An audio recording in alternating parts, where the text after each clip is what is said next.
හොඳයි දරුවනේ අපි කතා කරමින් හිටියේ ගණිතමය ක්‍රියාවලිවල ප්‍රමුඛතාවය. ගිය සතියේ අපි කතා කරේ ගණිතමය ක්‍රියාවලිවල ප්‍රමුඛතාවය. ඉතින් අද තව අපි ක්‍රියාවලි කීපයක් කතා කරන්න ඕන. ගණිතමය ක්‍රියාවලි අවසන් වුණාට පස්සේ අපි කතා කරන්න තියෙනවා සංසන්දනාත්මක ක්‍රියාවලි. සංසන්දනාත්මක ක්‍රියාවලි තමයි අපිට ඊළඟට කතා කරන්න තියෙන්නේ. ඊට පස්සේ අපිට තාර්කික ක්‍රියාවලි කතා කරන්න පුළුවන්. ඉතින් අනුමාත්‍රකාව ලියා ගන්න සංසන්දනාත්මක ක්‍රියාවලි කියලා. සංසන්දනාත්මක ක්‍රියාවලි. හරි. ඒක යටතේ ලියා ගන්න දරුවනේ සංසන්දනාත්මක ක්‍රියාවලි. ඒක යටතේ ලියා ගන්න. මේ යටතේ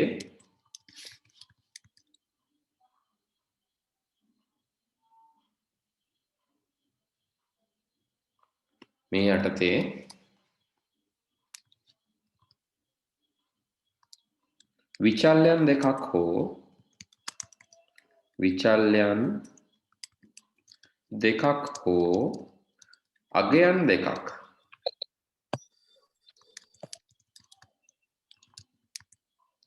විචල්‍යයන් දෙකක් හෝ අගයන් දෙකක් හෝ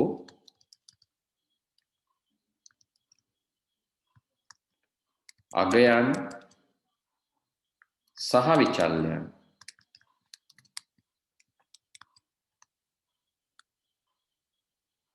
අගයන් සහ විචල්‍යයන් තුල ගබඩා වූ අගයන්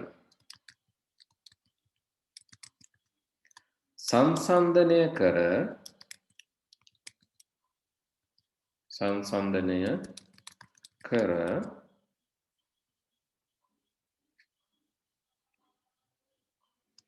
එම සංසන්දනය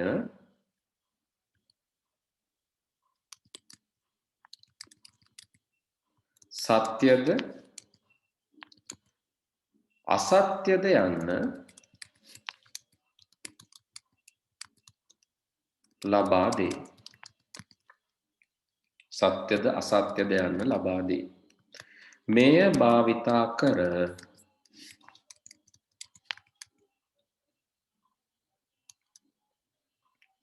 වර්ණය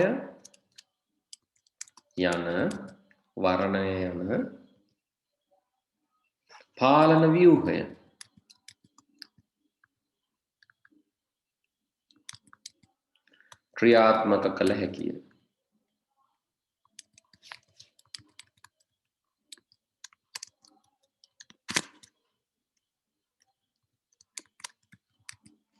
ක්‍රියාත්මක කළ හැකිය.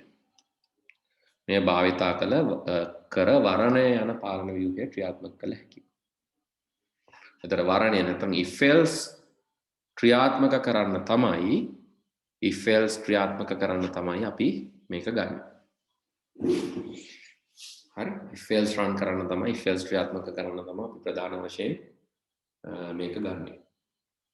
අපිට පුළුවන් කිසියම් අගයන් දෙකක් අගයන් හෝ විචල්‍යයන් එහෙම නැත්නම් විචල්‍යයන් තුල ගබඩා වූ අගයන් සංසන්දනය කරන්න පුළුවන් මේක භාවිතා කරලා.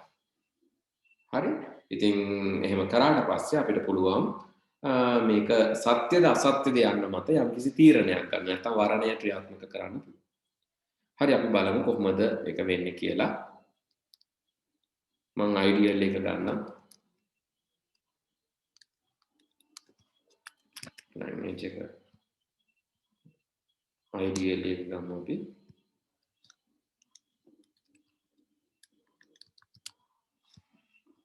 දැන් මේකේ අපිට පුළුවන් අගයන්ත් පුළුවන් විචල්‍යයන්ත් පුළුවන් නැත්නම් විචල්‍යයන් තුළ ගබඩා වූ අගයන්ත් පුළුවන්.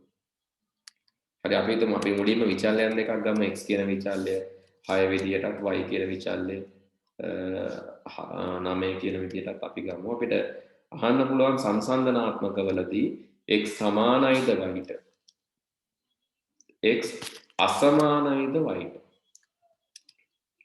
x කුඩයිද y ට x කුඩයි හෝ සමානයිද y ට x විශාලයිද y ට x විශාලයි හෝ සමානයිද y ට වඩා.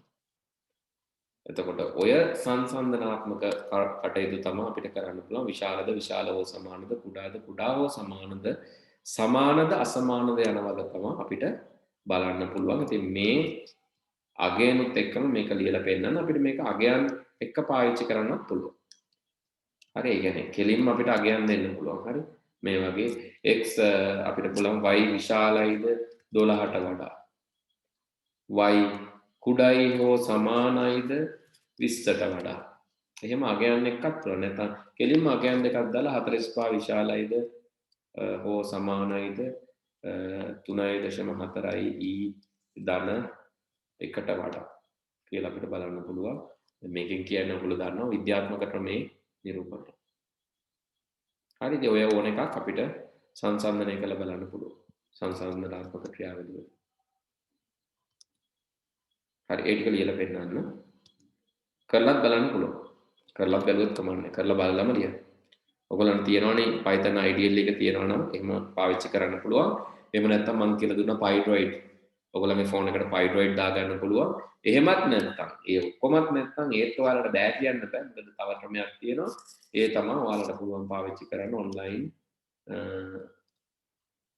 Python compiler. online GDP Python compiler පාවිච්චි කරලා එතන හරිය ලියන්න පුළුවන්. බැරිම නම්. ඒ අර දෙකම බැරි නම් Pydroid නැත්නම් ඒ වගේම Python IDL එක කම්පියුටර් එකේ නැත්නම් Pydroid ෆෝන් එකේ නැත්නම් ඔන්න මම ලින්ක් එක එවුවා online Python compiler එක පාවිච්චි කරන්න පුළුවන්. හරි. නෝට් එක ලියා ගන්න, නෝට් එක ලියලා කරලා බලන්න. විනාඩියක් දෙන්න. else වලින් කොහොමද අපි මේක පාවිච්චි කරන්නේ if else වල කියලා බලන්න. හරි, if else අපි තාම ඉගෙන ගත්තේ නැහැ. නිකන් දලා අදහසක් ගන්නකො මේකේ. කොහොමද මේක if else ඇතුලේ අපි පාවිච්චි කරන්නේ කියලා. එතකොට ෆයිල් new file ගියා අපිට මේක ලියන්න පුළුවන් අලුත් ෆයිල් එකක් විදිහට. මම ලියනවා මෙහෙම මට ඕන යම්කිසි සංඛ්‍යාවක් ඔත්තේද ඉරට්ටේද කියලා දැනගන්න. ඉතින් මේ සංඛ්‍යාව මම නම් කියලා හඳුන්වනවා. ඒක මම integer එකක් විදිහට input කරන්න කියලා කියනවා. integer එකක් විදිහට input කරන්න message එකක් දෙන්න user enter a number කියලා. message එකක් නොදී input කරන්න පුළුවන්. හැබැයි ඒක ඇත්තට ලස්සන නෑ. ඒකයි input a number කියලා message එකක් දෙන්නේ. එහෙම කියලා ඉවරලා මට කියන්න පුළුවන් if මේ දැන් මම සංසන්දනය කරලා බලන්න එපා. සංසන්දනය කරලා බලන්න කලින් මම චූටි වැඩක් කරනවා. මම අලුත් variable එකක් ගන්නවා ans කියලා. මේ ans සමාන කරනවා නම් කියන එක modulus දෙකෙන් බෙදලා එන උත්තරේ ans වලට සමාන කරනවා. නම් කියන එක දෙකෙන් බෙදලා එන උත්තරේ මම ans වලට සමාන කරනවා. එහෙම සමාන කරලා මම කියනවා if මේ නම් එක සමාන නම් එකට නම් එක නෙමෙයි answer එක දෙකෙන් බෙදලා එන උත්තරේ එකට සමාන නම් එහෙමනම් මම කියනවා මේක ඔත්තේ සංඛ්‍යාවක් කියලා.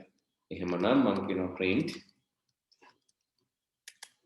quotation ඇතුලේ අපිට දෙන්න පුළුවන් මේක ඔත්තේ සංඛ්‍යාවකි කියලා.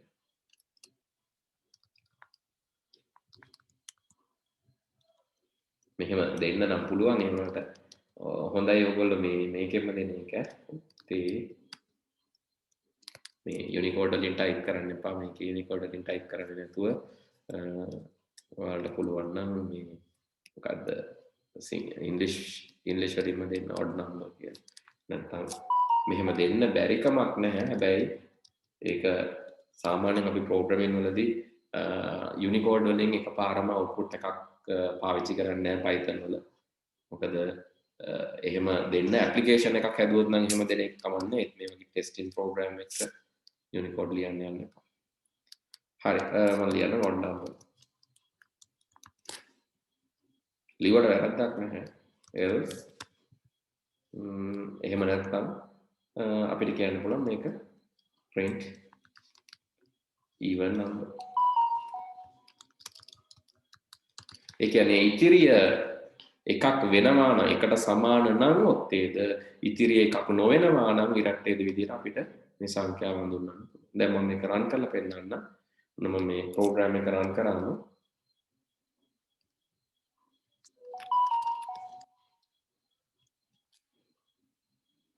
enter a number මම සංඛ්‍යාවක් ලබා දෙනවා. යා කියනවා ඔක්තේ සංඛ්‍යාව. මොකද අගට 3 තියෙන දෙකෙන් බෙදුනම එකක් ඉතිරි වෙනවා. ඒ වගේම මම ආයෙත් රන් කළා මේක ඩිරෙක්ට් එකකුත් දීලා පෙන්නන්න. යා කියනවා even number කියලා. ඉතින් මේ වගේ අපිට යොදා ගන්න පුළුවන්. ඔයා මේ යෙදුමත් ලියලා පෙන්නන්න මේක ප්‍රැක්ටිස් කරන්න නම් ඕනේ නැහැ.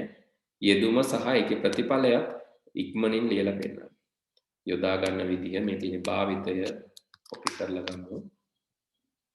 භාවිතා කරන ආකාරය සහ පාඩම තිබ්බනම් හොඳයි නේද? පාට වලින්ම ගමු. මොකද එතකොට හොඳයි මේ එතකොට පැටලෙන්නේ. මේ තියෙන භාවිතා කළා ප්‍රතිඵලයක් ලබා ගන්න විදිහ.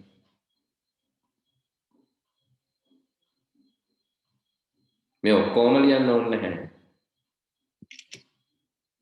කෝඩ් එක ලියලා කෝඩ් එක විතරක් ලියුවත් ඇති.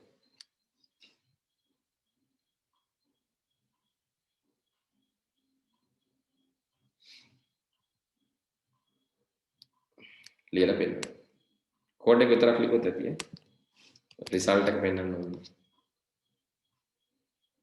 ඉක්මනින් ලියන්න.